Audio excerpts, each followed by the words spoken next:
The stains on his shirt were small, but they ruined everything. He swore it was nothing. Just a wet dream, he smirked, like I was crazy for even asking. I almost believed him. I almost let it go. But deep down, I knew better. I knew something had broken between us long before that shirt ever hit the laundry.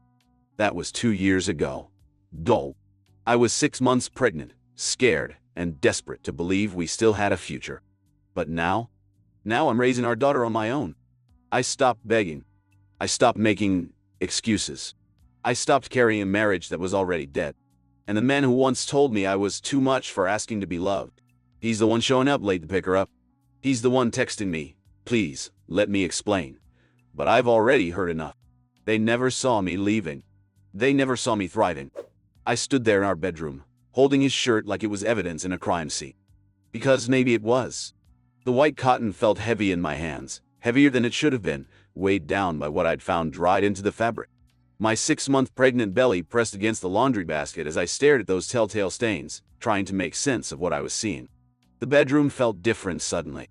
The same walls that had watched us fall in love, the same bed where we'd planned our future and made this baby, now felt like a stranger's space. Everything looked exactly the same, but something fundamental had shifted, like when you realize you've been looking at an optical illusion wrong the whole time.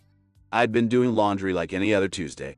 It was one of those mindless tasks that let me forget, for a few minutes, how lonely I'd been feeling lately. How my husband had been pulling away from me ever since my belly started showing. How every attempt at intimacy got met with gentle but firm rejection. How I'd started sleeping on my side of the bed like there was an invisible wall down the middle. But there I was, sorting through his clothes, and my hands found something that made my heart stop. The stains were unmistakable. I'd been with him for 5 years. I knew what I was looking at. And they weren't in some place you'd expect from a wet dream. They were right there on the front of his shirt, at chest level, like he'd been careless or rushed or just didn't care anymore about hiding it. I set the shirt down on our bed and just stared at it. My mind started racing through possibilities, explanations, anything that could make this make sense. Maybe he'd spilled something. Maybe it was from cooking. Maybe I was losing my mind and seeing things that weren't there, because pregnancy hormones were making me paranoid. But I wasn't paranoid. I was just finally seeing clearly. When he came home from work that evening, I'd been rehearsing what to say for hours. I'd practiced being calm, being understanding, giving him the benefit of the doubt. I'd reminded myself that we were supposed to be partners, that communication was everything, that maybe there was a perfectly innocent explanation. I waited until after dinner, until we were both in the living room. He was scrolling through his phone like always, half watching some show on TV. I was sitting on the couch with my hands folded over my belly, feeling our baby move around inside me, wondering what kind of world I was bringing them into. "I found something today," I said, trying to keep my voice steady. "On your shirt." When I was doing laundry, he didn't even look up from his phone at first. Just made some non-committal noise like he was barely listening. Like I was just background noise in his life now.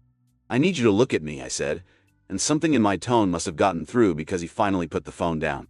When I told him what I'd found, when I asked him if there was anything he needed to tell me, I watched his face carefully.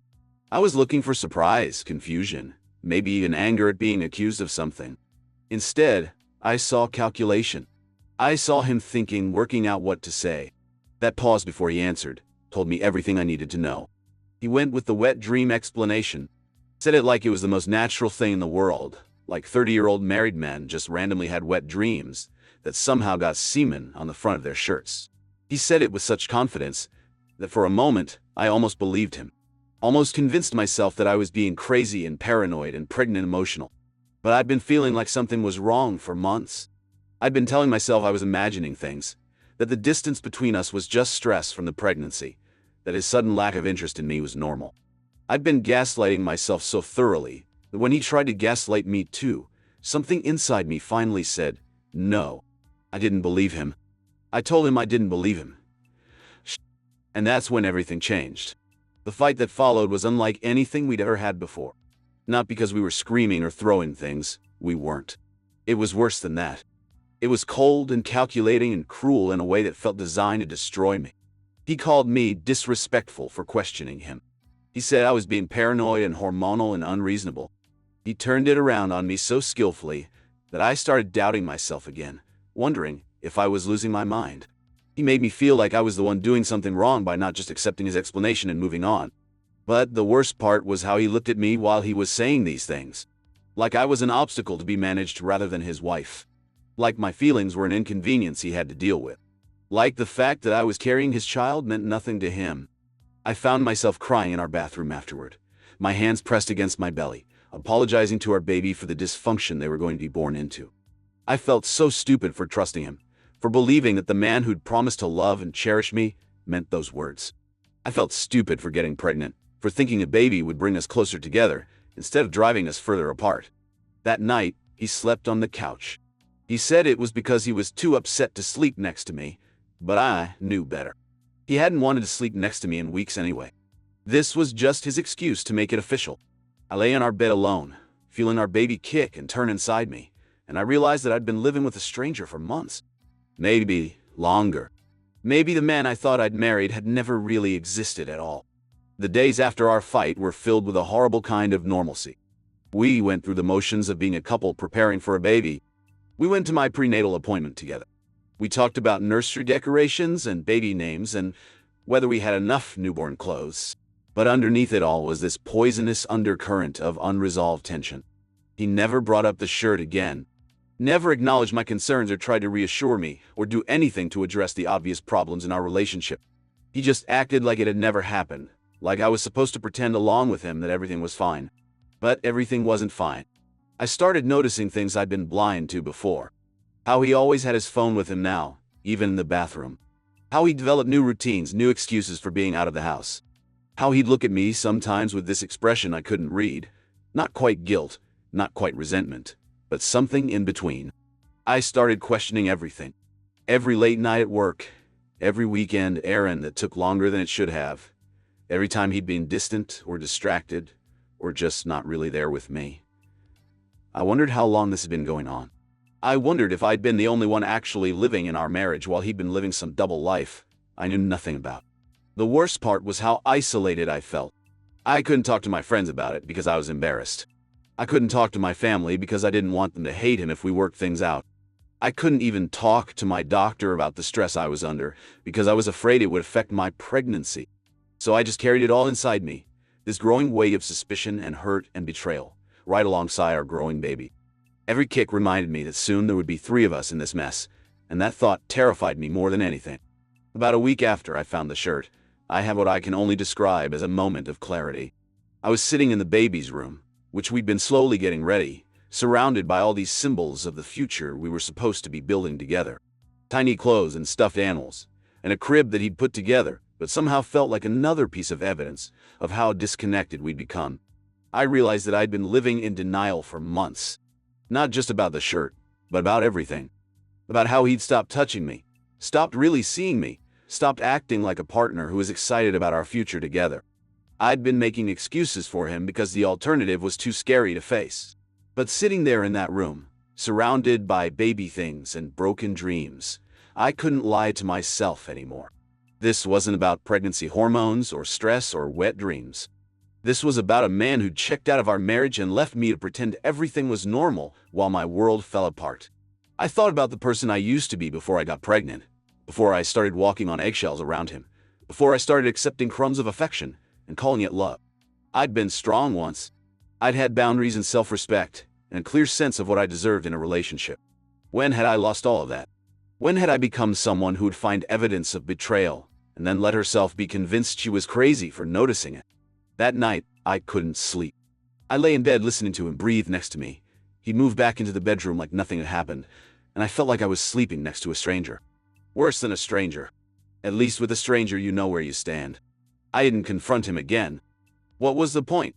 He'd already shown me exactly how that would go. Instead, I started making plans.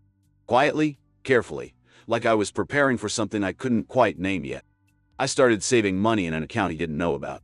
Just small amounts at first. Grocery money here and there. Cash back when I went shopping.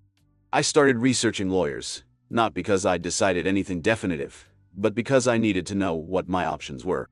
I also started taking better care of myself. Not for him, but for me, and for our baby.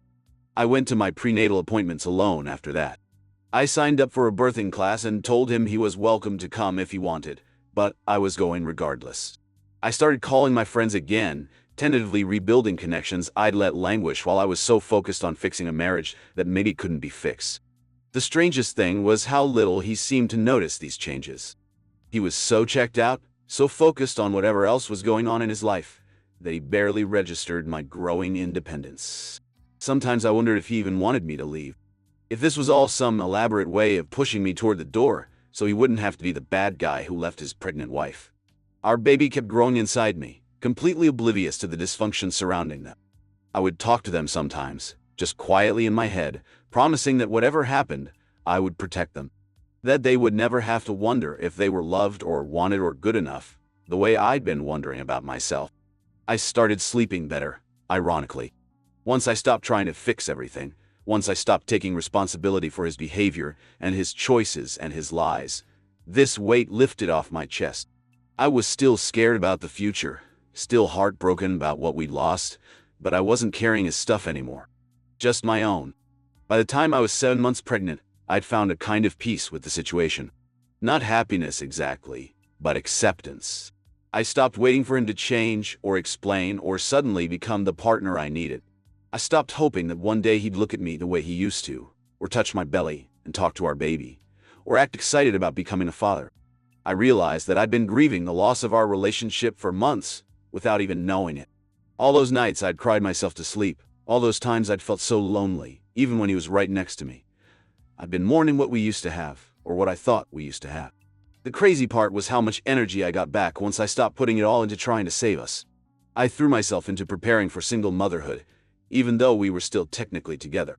I read books about raising children, I connected with other mothers, I made plans for my maternity leave that didn't depend on him being helpful or supportive. When people asked how he was doing with the pregnancy, I learned to give vague, positive answers instead of making excuses for him. When they asked if he was excited about the baby, I'd just smile and change the subject. I stopped being his public relations manager, stopped covering for his emotional unavailability, stopped pretending everything was wonderful when it clearly wasn't. He never asked me about any of this. Never seemed curious about my doctor's appointments or my birth plan or my feelings about becoming a mother. He was living in the same house, but in a completely different reality, and I finally stopped trying to bridge that gap. Some days I felt angry about it all. Angry that he'd wasted so much of my time, angry that he'd made me doubt myself, angry that our child would grow up with a father who checked out before they were even born. Oh, I see. But more often I just felt sad. Sad for what could have been, sad for the man I'd fallen in love with, who maybe never really existed. Sad for our baby who deserved better than parents who were strangers to each other. I never did find out for sure what really happened with that shirt. Whether he was having an affair or just taking care of himself without any thought for how it might affect me, or something else entirely. After a while I realized it didn't matter. The shirt was just a symptom. The real problem was that somewhere along the way he'd stopped seeing me as someone worth being honest with. Maybe it started when I got pregnant, and my body started changing. Maybe it was before that, and I just hadn't noticed. Maybe he'd never really been committed to building a life with me in the first place. I'd probably never know for sure, and I'd made peace with that uncertainty. What I did know was that I deserved better than someone who would lie to my face and then make me feel crazy for not believing the lie. I deserved better than someone who would withdraw all affection and then act like that was normal. I deserved better than someone who could watch me struggle with insecurity and loneliness and do nothing to help. Our baby deserved better too. They deserved to grow up in a home where love wasn't conditional, where honesty was valued, where they could see what healthy relationships actually looked like. Even if that meant growing up with separated parents, at least they'd learn that people don't stay in situations that make them miserable just because it's easier than leaving. I started seeing a therapist around this time. Not couples therapy. He'd made it clear he wasn't interested in that. Just therapy for me, to help me process everything that had happened and figure out what I wanted my life to look like moving forward. It was the best thing I could have done for myself and for our baby. My therapist helped me understand that finding that shirt hadn't ruined our marriage. Our marriage had been in trouble long before that, and the shirt had just forced me to see what I'd been trying to ignore. She helped me understand that asking for honesty from my partner wasn't disrespectful or paranoid or wrong. It was basic self-advocacy. I gave birth to our daughter on a Tuesday in March. He was there, holding my hand, telling me how proud he was, acting for all the world like a devoted husband and father. For a moment, watching him hold our baby for the first time, I let myself hope that maybe everything could still work out. Maybe becoming parents would change us both, bring us back together, give us something to fight for. But that hope didn't last long. Once we got home from the hospital, he went right back to his old patterns. Except now I was dealing with a newborn, recovering from childbirth, and navigating all the challenges of new motherhood largely on my own. He helped when I asked him to, but he never anticipated needs or took initiative, or acted like he was equally responsible for this tiny person we'd created together. I remember one night when our daughter was about 6 weeks old. I was sitting in the living room at 3 a.m., feeding her while he slept soundly in our bed. I looked down at her perfect little face and realized that she was never going to see her parents happy together.